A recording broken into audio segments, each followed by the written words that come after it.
The next episode of The Commercial Break starts now.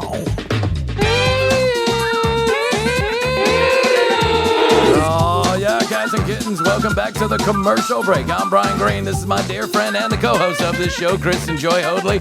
Best to you, Krissy. Best to you, Bryan. Best to you out there in the podcast universe. How the hell are you? Thanks for joining us on yet another episode of this, The Commercial Break. The only one you're going to need. Only one you'll ever need. 5 minutes or less. Raw dog it.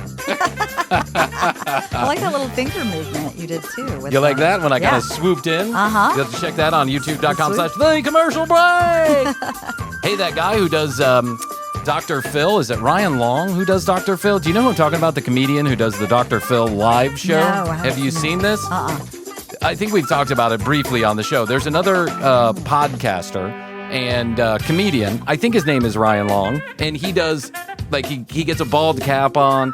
He dresses up like Dr. Phil. And he does a whole live show called Dr. Phil Live. Oh, wow. Where he goes up and he pretends he's Dr. Phil. He talks to celebrities. He interacts with the audience. It's really funny, but my impression is better. That's all I got to say. Okay, Yeah, you want to do voice it? You want to do a is fill certainly off? We'll do a fill off. I can do a fill off. This is going to be a changing day in your life. I'm telling you right now. Grass greener on the other side, isn't it? Dr. Phil has found his way into controversy and Yes, he has. infamy. He has been quite the nudnik as of late, running around. What happened to the Dr. Phil show? Couldn't he continue to do that? I That don't was know. okay. I think My mom liked it. My mom was I think it into might it. have run its course, but for him to jump straight into ice, like Wait, what are you catching doing? people. Catching people in near the border? It's to make sure everything's going okay. Oh, really? Okay. All right. Dr. Phil. Yeah, this is the part that really kind of gets me. And I'm not going to go off on a tangent, so just stay tuned. Don't press pause just yet. Not going to go off on a tangent. I'm just going to say this, and this will be it. It surprises me and it infuriates me at times how content creators and other celebrities are just jumping over themselves to lick the balls of, political figures that otherwise we would have just had a kind of a healthy distrust of, like a little bit of, I don't know, like a little bit of, I don't think I trust that guy because he's a politician. But now everybody's like licking the balls as quick as they can.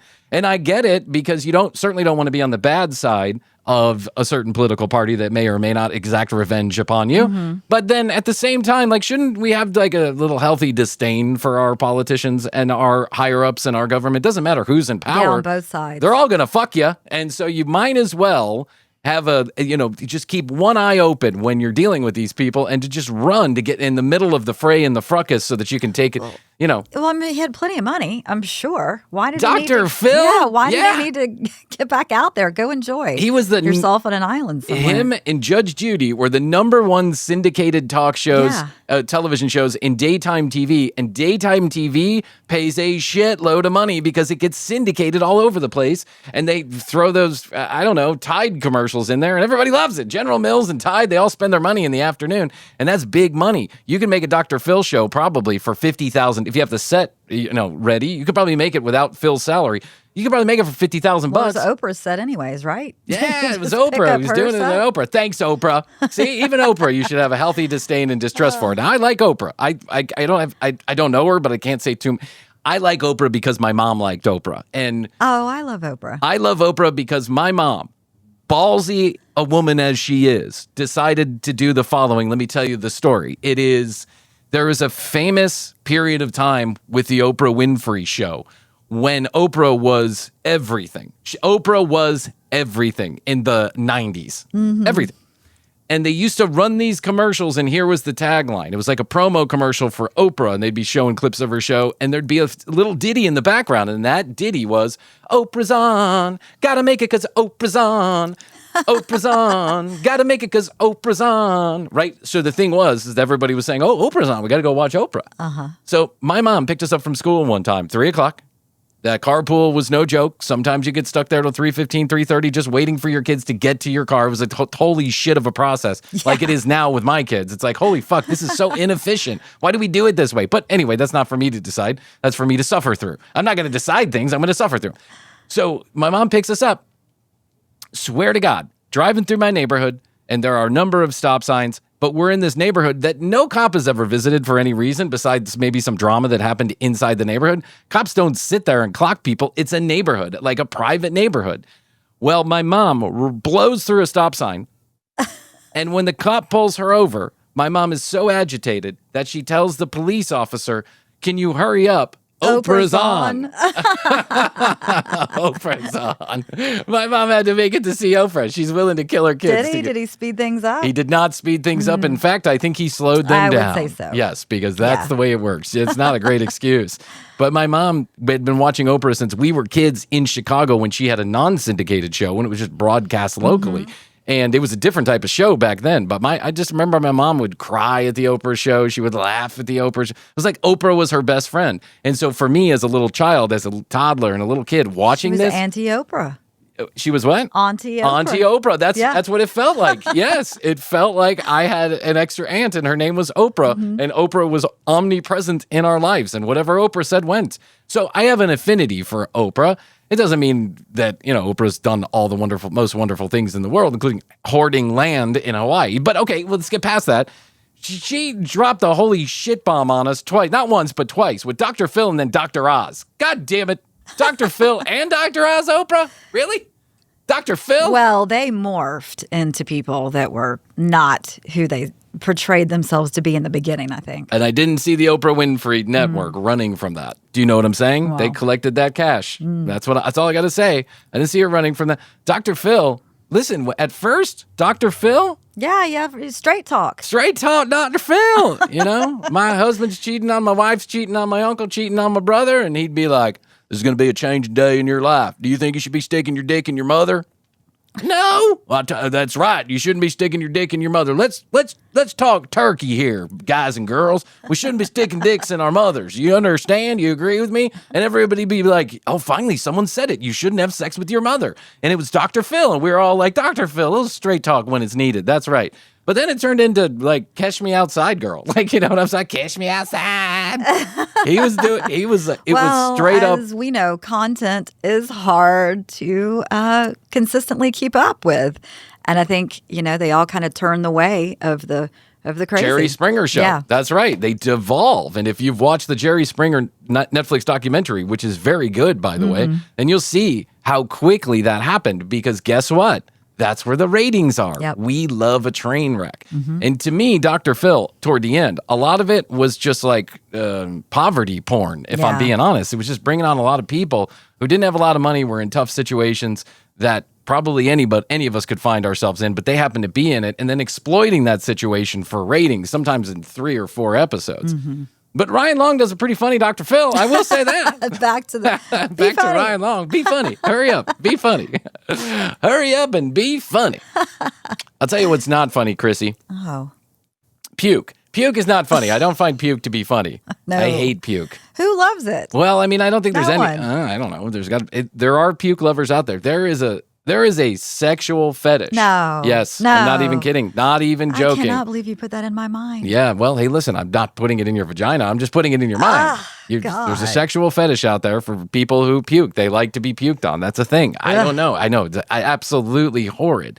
We all went to school, and every school had that bag of orange-flavored sawdust that they would throw on puke that did nothing but make the puke smell like orange-flavored puke. Yeah, That's was it. bad. God, It was I could still bad. get a whiff of that. Oh, yeah. I still smell it to this day. As a matter of fact, I went into my kid's school the other day, and there was a pile of that It was orange. present. Yeah, they still use the same shit to suck up the puke. Can't they use OxyClean or something? Yeah, now? isn't there like something like a puke machine?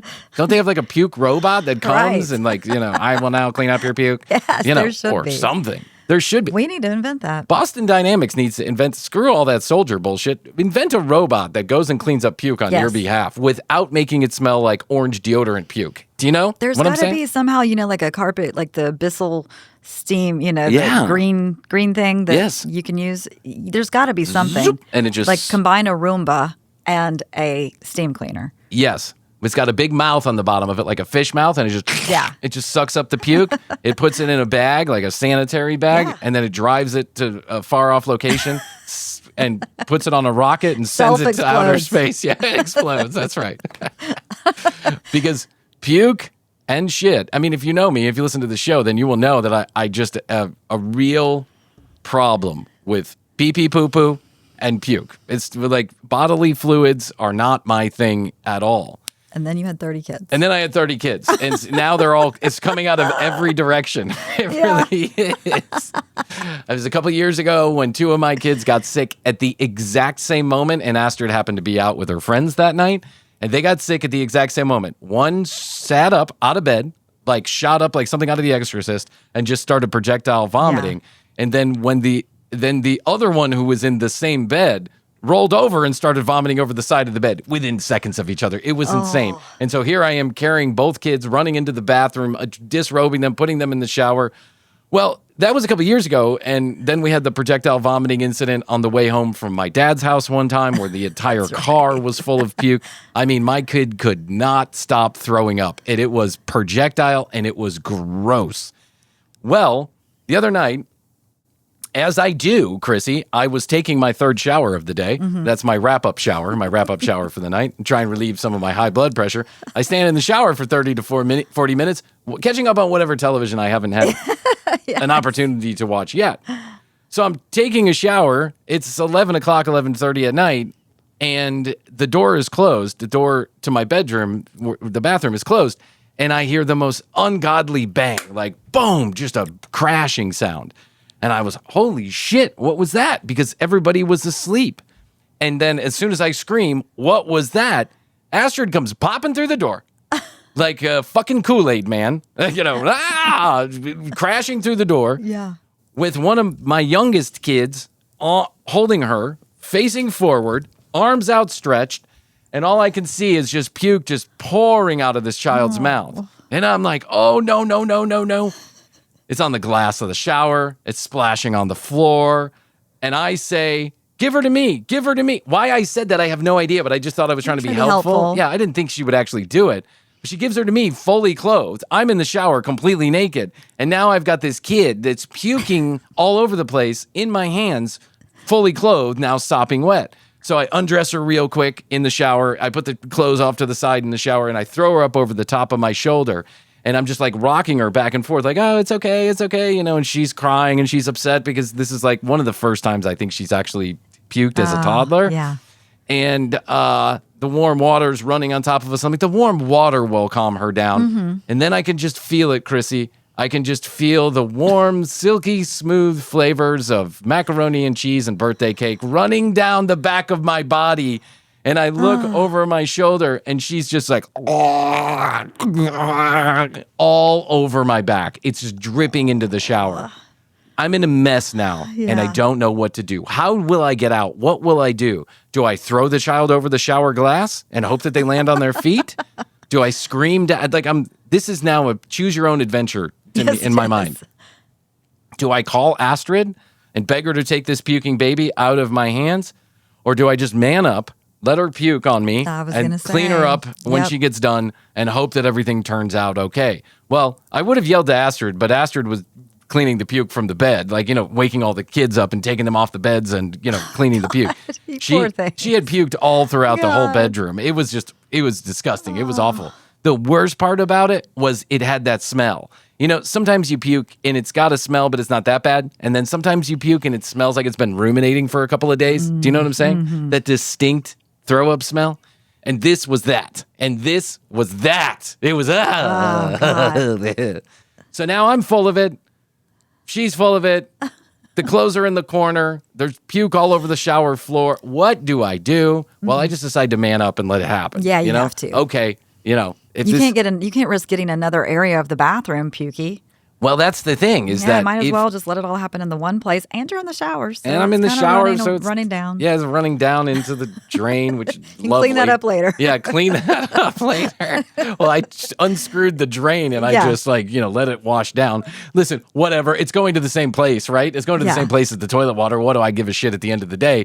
And it wasn't. My kid is small, relatively, so it wasn't like huge volumes of throw up. It wasn't like I just had 13 Bud Lights and threw up all over the floor.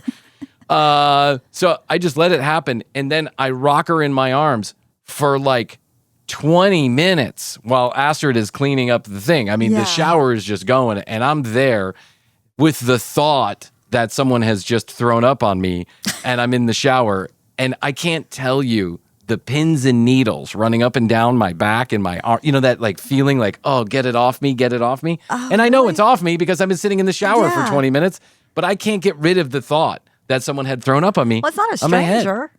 It's your child. Well, she's a stranger when she's throwing up. That's not my child. That's some demon child. That's some demon animal that's throwing fire out of her mouth. She might as well be a like a live Ebola virus as far as I'm concerned. It was disgusting. And that was my thought too, is like, what if she has a virus? That awful 24-hour stomach bug that you get? And it just like that's bad. Where your body. We both had that. Oh. What, 6 months ago or so?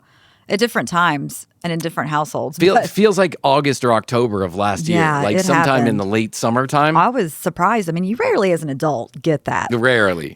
But when it is just, I hate to throw up. I hate to it. begin with. I and hate then it. when it's Uncontrollable. and you're just, you're laying down and then getting back up and laying down and getting back up.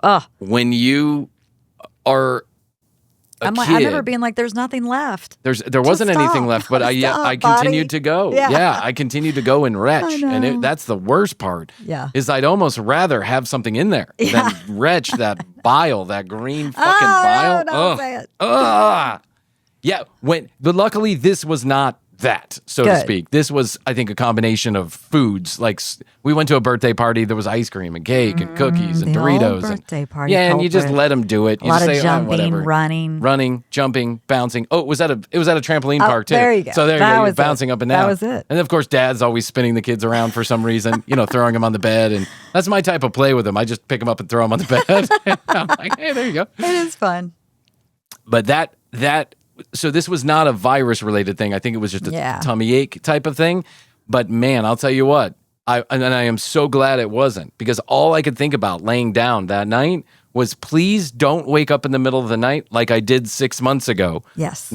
That was the time the kid, one of our children, was puking in the car. And it was July because it was one of my kids' birthdays. Yep. And the next birthday was just a couple of days later. And we missed any activities for that birthday. Yes. Because we were so incredibly sick. Astrid and I got it almost within 12 hours of each other. And we were remember both that. Oh. hugging the porcelain. I mean, just like begging for mercy. And the kids and then the kids got better, and Astrid and I were still sick. Still sick. I which remember was that. You're like, just we terrible. can't record. Oh my God. I was like, go to McDonald's, buy all the Happy Meals you can, buy the movies. Though I don't care how little money we have, just send them to Six Flags, get a babysitter, put them on a bus, send them to MARTA send them to the airport and back. I don't care. It doesn't matter. All reasoning goes when you're that sick. You don't give a shit. You just want your children to leave you the fuck alone. Please. But no, there's no rest for the wicked. No. Those kids don't stop. As a matter of fact, the worse off you are, the more irritating they get, because they understand. They have an inherent sixth sense. They know you're sick, and they won't leave you alone. It's like being on the phone, too. Yes. You've got an Being on important the phone phone. call. Daddy! Yes. The one time as a parent I've been hungover was the worst parenting day ever. Not only because I was hungover, but because they knew it. They had an instinct. They're like the cat. They have like cat-like reflexes, and they jump on you and they pounce. And they're like, hey, Daddy. And you're like, my brain's about to bleed. And, oh, really? Peppa Pig is on. Can I turn on Peppa Pig on volume 50? Yeah, sure. Okay, no problem, I guess. Yeah. It's 6:15 in the morning. Time to wake up. Daddy just got home at 3. I know.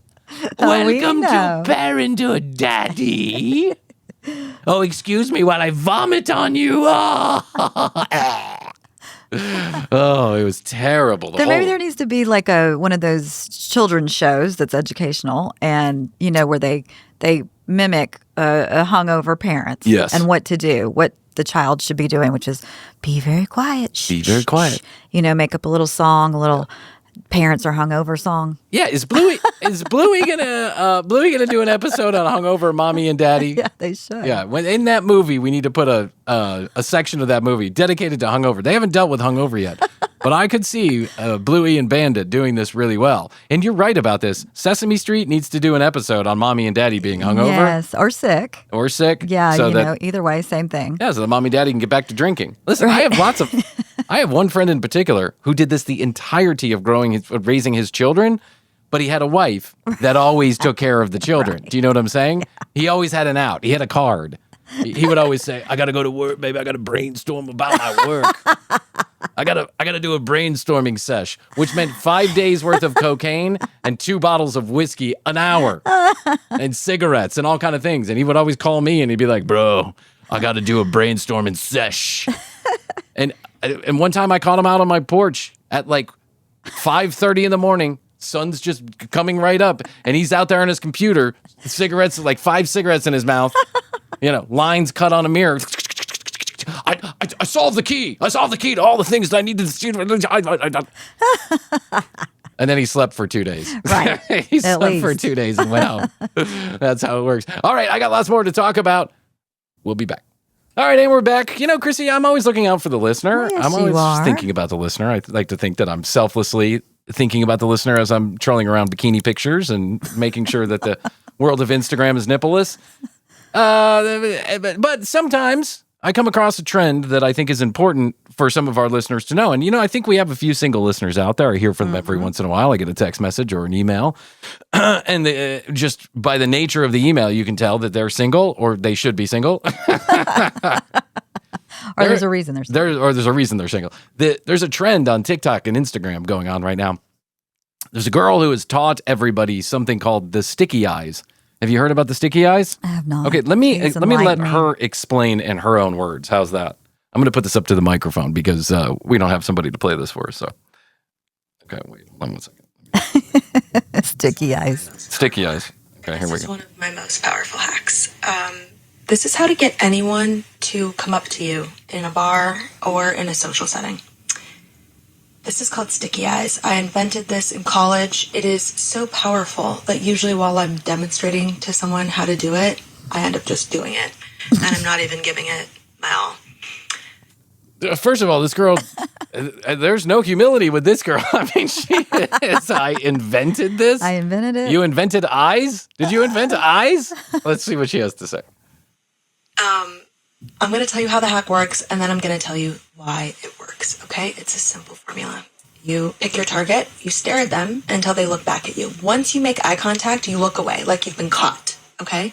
Now here is the next very important part. The next time that you look at them and they meet your eyes again, don't look away. Let them break first because they're going to check to see if were you really looking at me. And the second look will confirm that you were. And this time, you're going to have to hold it uncomfortably long. They have to look away first for this to work. Once they look away, you never look at them again.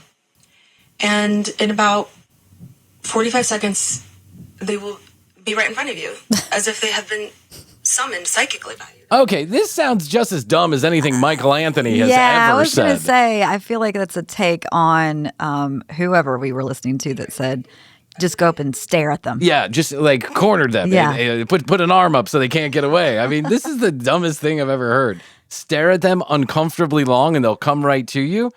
With a police officer, maybe? Yeah. I mean, how many restraining orders do you have, young lady? This is weird.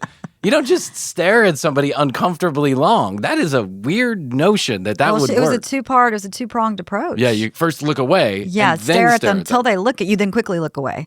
Then looking at you. And then when they look back, then that's when you just stare. And then, wait, it was actually a three-pronged approach, right? Because then they will come right to you. No, well, then you look away and then you never look again. No, don't ever look again.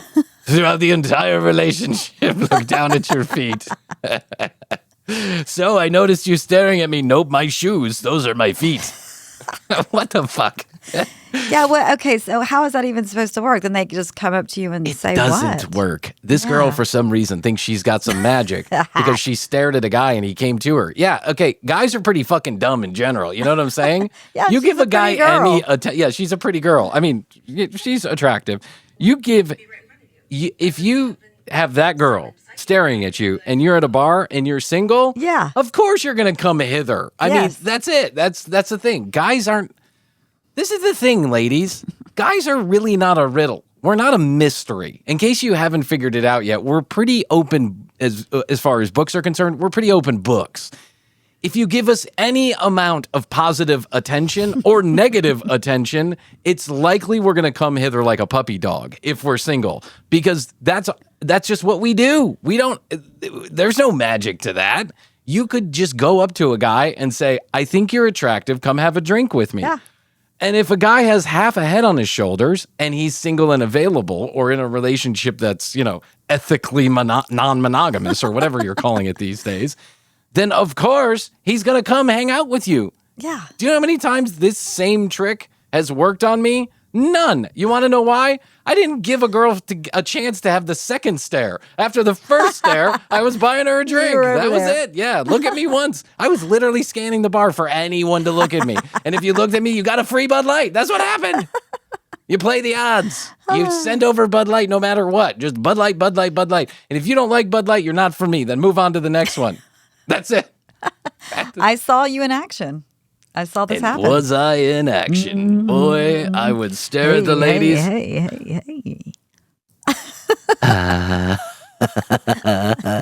It was usually the bartender. It was usually the bartender who was uncomfortable, who'd ask to change shifts. She'd be texting somebody. She'd be like, can you cover my shift? Brian's back. That guy's the guy who stares? Yeah, the guy who stares. This is not a good idea. I don't know why this is so complicated. Be yourself. Do your thing. Don't be a fucking creep ball. Don't be staring at people endlessly until you try and make that, zoom them in with your magical powers. Just go and have a conversation with somebody. And if it works, if there's magic, you'll know it. And if there's no magic, you'll know that too.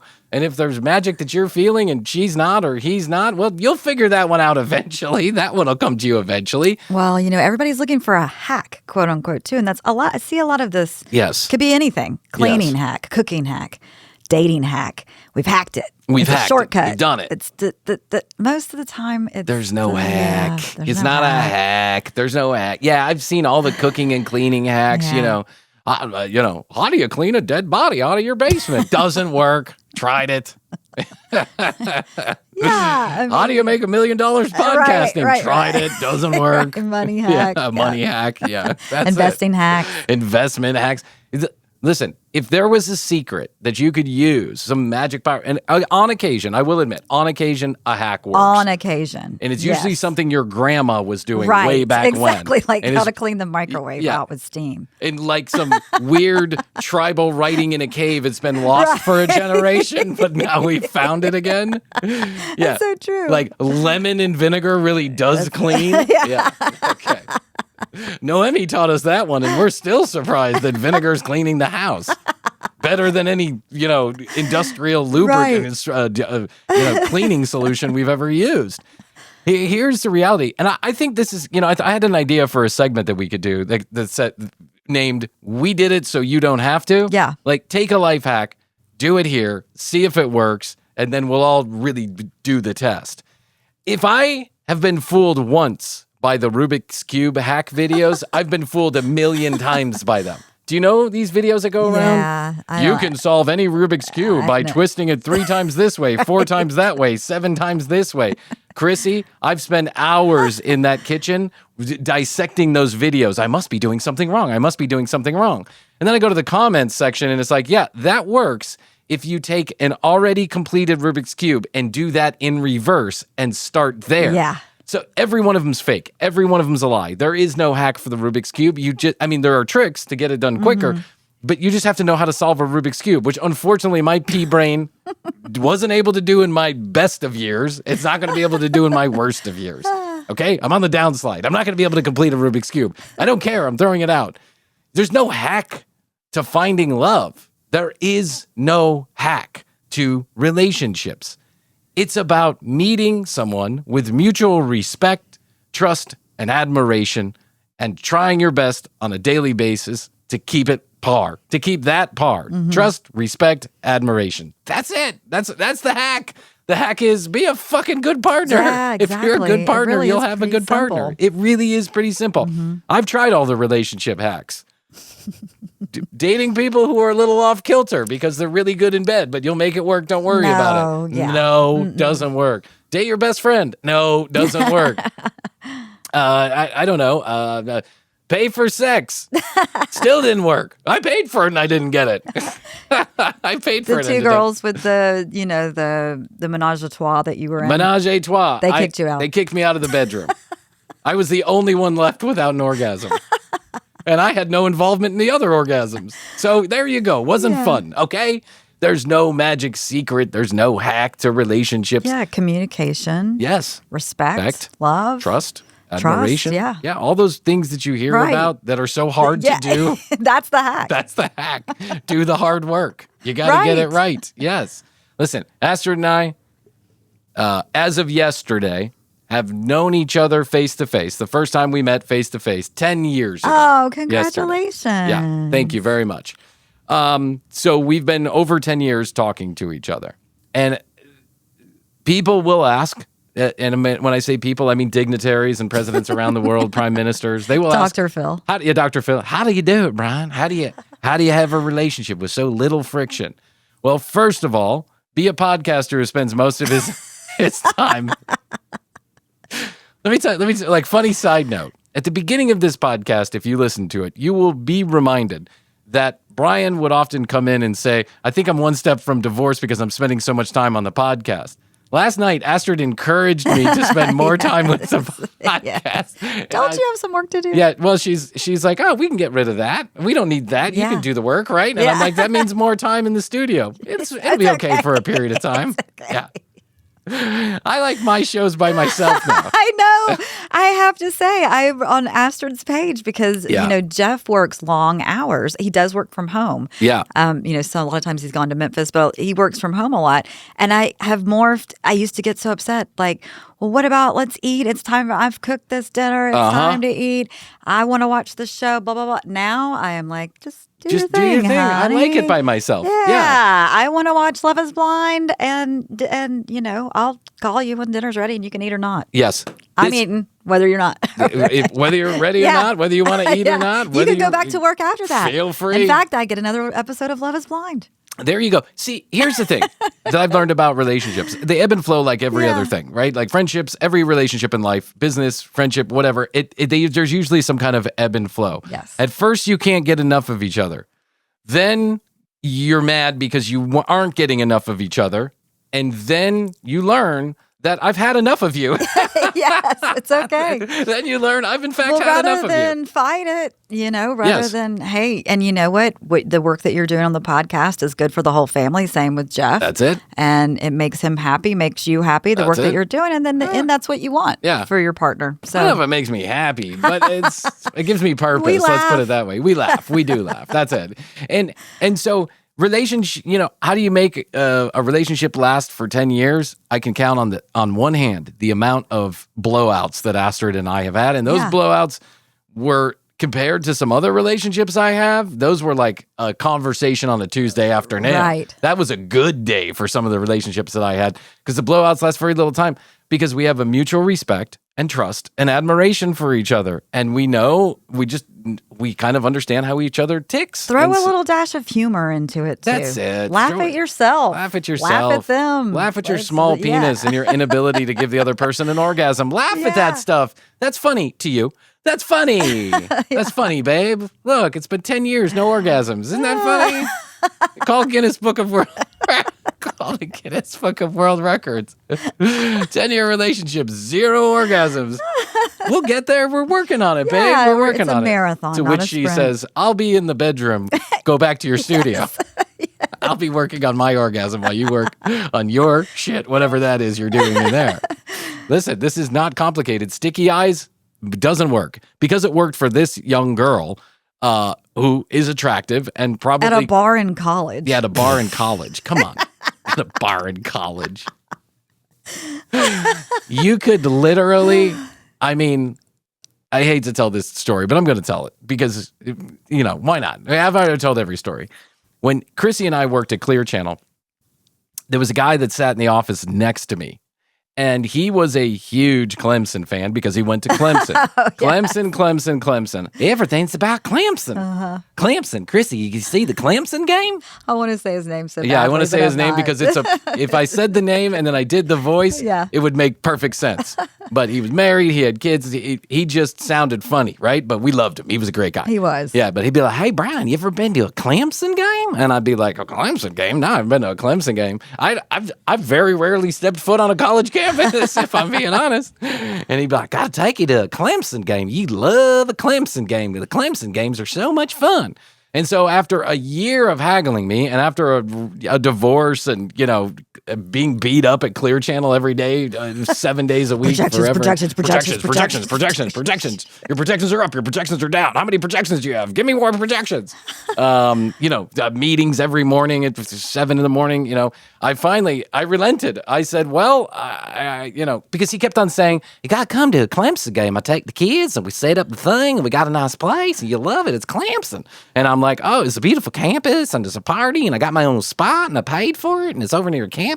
And I'm like, I don't know what anything you're talking about. And it doesn't sound like a ton of fun to go to a Clemson game with your family. He had 2 young kids at the time. I didn't have any. Tailgating, do all that. It's tailgating, the whole thing. But I like the guy. He's a friend of mine, and he was good to me, and I think I was a friend to him. And so after a year of the nonstop talk about Clemson, I said, all right, I'll go to a Clemson. Well, you got to go to homecoming with me. Homecoming's going to be so much fun. And I was like, okay. He's like, I don't have a ticket for you, but you can jump over the turnstile. And I'm like, jump over the turnstile? What am I, 12? I'm going to jump over the turnstile. Am I a hooligan looking to get in a Real Madrid match? Like this, what am I doing here, right? So Saturday afternoon show arrives. I'm gonna meet him at his house, and we're gonna all drive over to Clemson, which is like a 2-hour drive from Atlanta. And this is all going to make sense when I tell you the rest of the story after the break. We'll be back. Okay, Krissy and I were talking about a trend on a reel that's trending on Instagram and TikTok. A hack. On how to get someone to come hither at a college bar by staring at them until they get uncomfortable and finally come your way and approach you with a security officer. We were talking about that, and we were explaining, how that's probably not the solution for a relationship. And then Krissy said, plus, at a college bar. I mean, a college bar where everybody is smashed and looking for a one-night stand, basically. Not everybody, but most people. I mean, we've all been to a college bar. We know what happens at a college bar. Everybody gets drunk and laid. That's what happens at a college bar. So I was explaining that in my early 30s, I have this guy who's working at the office next to me, and he has gone to Clemson. He's a Clemson guy. He's got a Clemson tailgate spot that he pays for every year, season tickets. He's been begging me to go to a game for over a year. So finally I say yes. I show up at his house. He's already pre-gaming it. Wife's pregnant, by the way. She's going to be driving the car. 2 small kids already. We're going into like a minivan or something. And I'm like, yeah. And so I just cracked the Bud Lights immediately. Like this game, by the way, is at 3 p.m. So it's like 11 o'clock in the morning. We're heading out there. And he's like, this is going to be the greatest thing ever. You never seen a Clemson game? You're going to love it. It's awesome. And I'm like, okay, great. We're going to a Clemson game. We get there, 2-hour drive. We have roadies. We're like the kids are in the car and we're like pouring Bud Lights into these plastic cups and drinking on the way to the Clemson game. And I swear to God, Clemson flags the entire way up there. Everybody's doing the same thing. Everyone's heading to Clemson. It's like a big exodus from Atlanta to Clemson.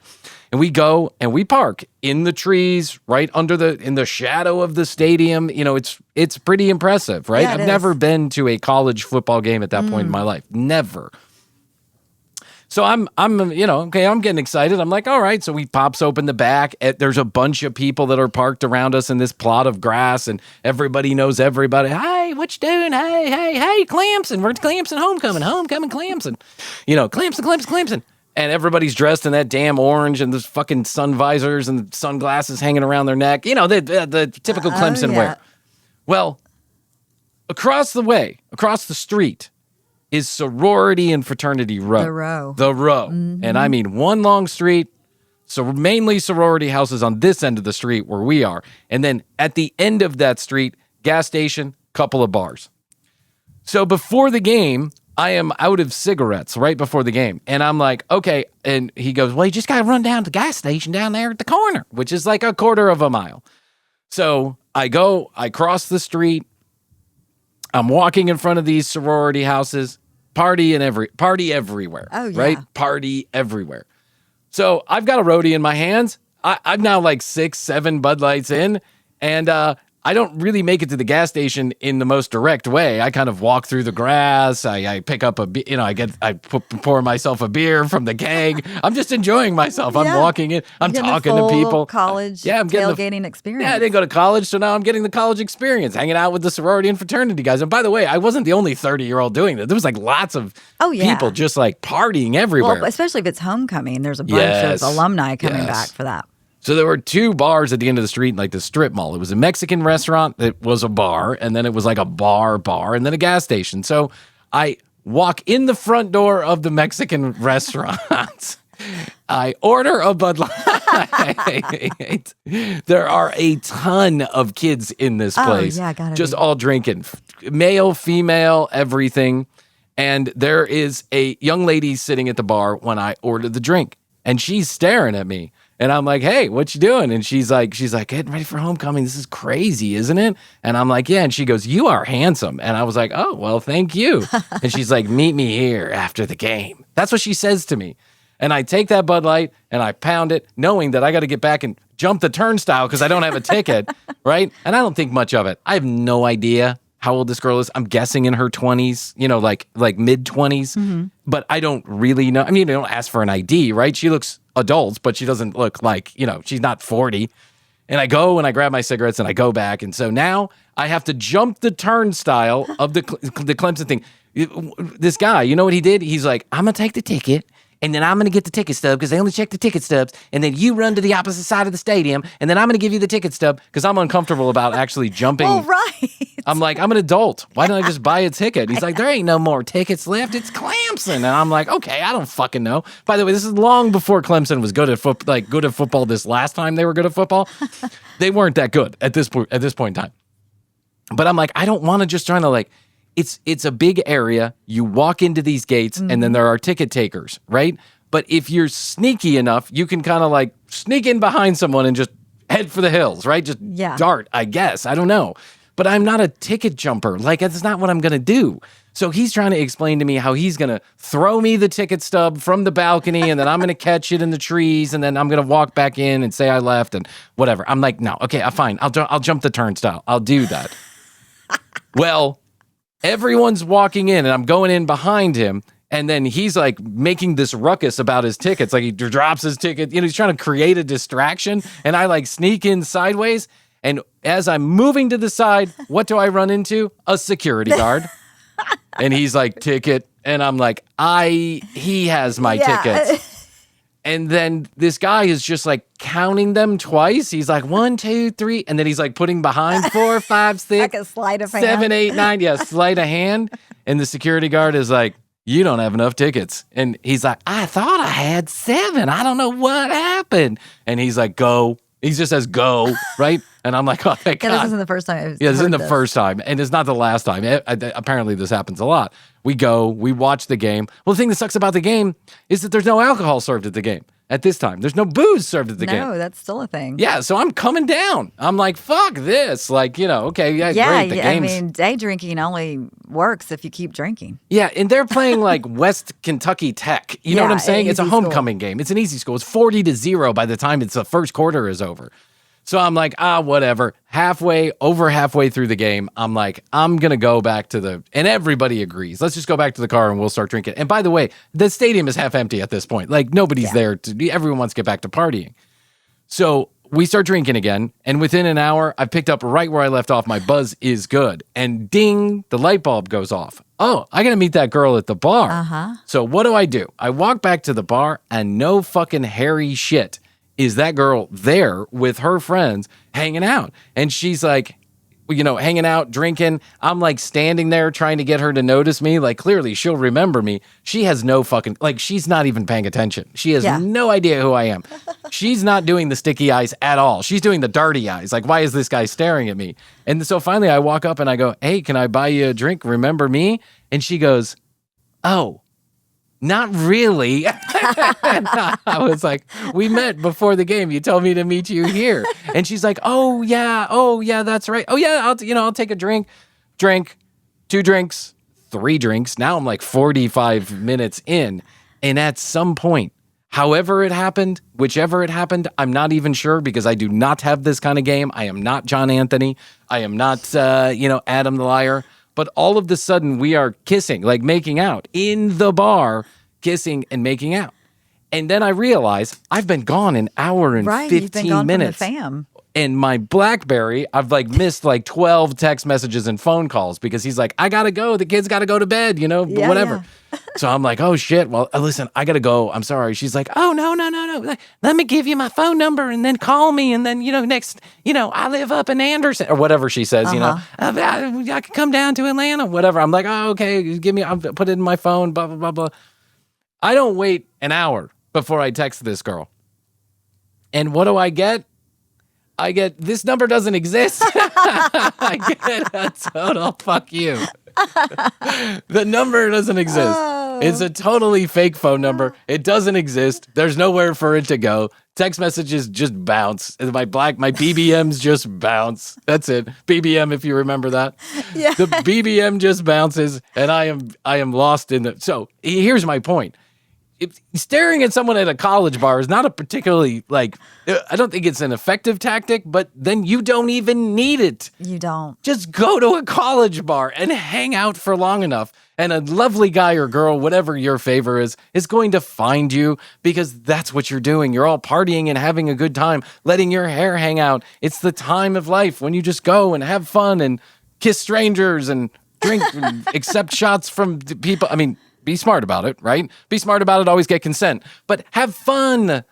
You don't need tips and tricks and hacks. You just need to be yourself. You'll be okay, unless you're a total asshole. And I know a few of those, and they'll... Yeah, then you should change. Yeah, then you need therapy. Yes. Skip the college bar, go to the therapy. Yeah, the hack is therapy. Then. Yes, but there is no hack to... getting attracted to someone or someone getting attracted to you. There is no hack. It's a magic formula that even the best of scientists nor the quantum witch can solve for you. You'll figure it out. You just got to put yourself out there. Go to the bar, grab a pack of cigarettes, walk into the Mexican restaurant when you're on your way to grab a pack of cigarettes. Out there. Put yourself out there. Start smoking cigarettes. Drink lots of Bud Light. Jump the gate at the Clemson game. And, be unscrupulous in general. You will find your human being. They are out there. There's plenty of us. And there's lots of them. I'm reading all these sad stories about this generation of kids that's growing up now, these 20-somethings and late teens. They are the least laid. They are the least relationship involved. They are the least optimistic that they'll ever have relationships that are meaningful, like romantic relationships that are meaningful. And that to me is very sad. Mm-hmm. But I understand why. It's because you've never just put the screen down for a minute and walked into a bar and gotten yourself into a little bit of good trouble. You know what I mean? Good trouble. That's okay. That's what that's or what find other interests, Yeah, like drugs. Drugs are perfect for your late teens and early 20s. Now put them down by your mid 20s or else, then shit starts going sideways. But this is the time of your go have the time of your life. Get in trouble without getting arrested. That's the good kind of trouble. Find a few strangers, make new friends, have an adventurous night, do something that doesn't involve a screen and staying at home, wishing things were different. And I promise you, you may not get laid every time, but it eventually will happen if you want it to. Take advice from Uncle Bryan. This public service announcement brought to you by Bryan. Good trouble. I don't want to encourage anybody to get in actual trouble. No. I just want them to get in the good kind of trouble. Yeah. The kind of trouble where you end up, making out with somebody at the bar. Yeah.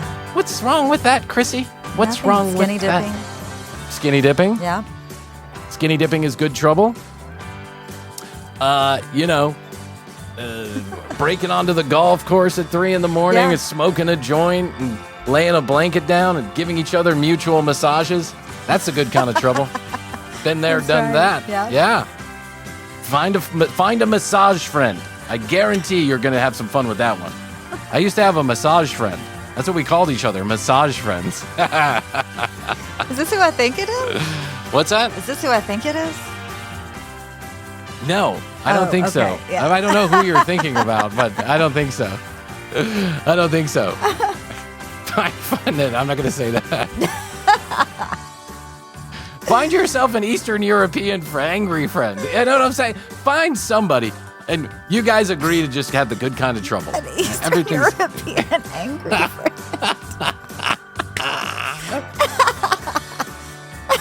That's the good kind of trouble. That's the good kind of trouble. Yes. Just to make sure you don't get on their bad side.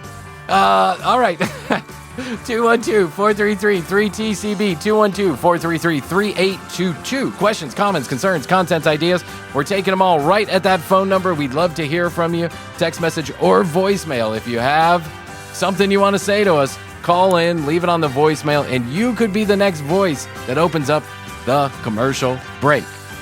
Also, we are imploring you, please go follow us on Instagram at The Commercial Break. You'd be a doll face if you do it on TikTok too, though we don't post there as often. Listen, I can only do so much. But TCB Podcast on TikTok, youtube.com/The Commercial Break for all the episodes the same day they air here on the audio feed. Go check out the new studio for us and tcbpodcast.com. All the audio, all the video, and your free sticker at the Contact Us page. No muss, no fuss. Okay, Krissy, I guess that's all I can do for today. I think so. I'll tell you that I love you. And I love you. Best to you. Best to you. And best to you out there in the podcast universe. Until next time, Krissy and I will say, we do say, and we must say, goodbye.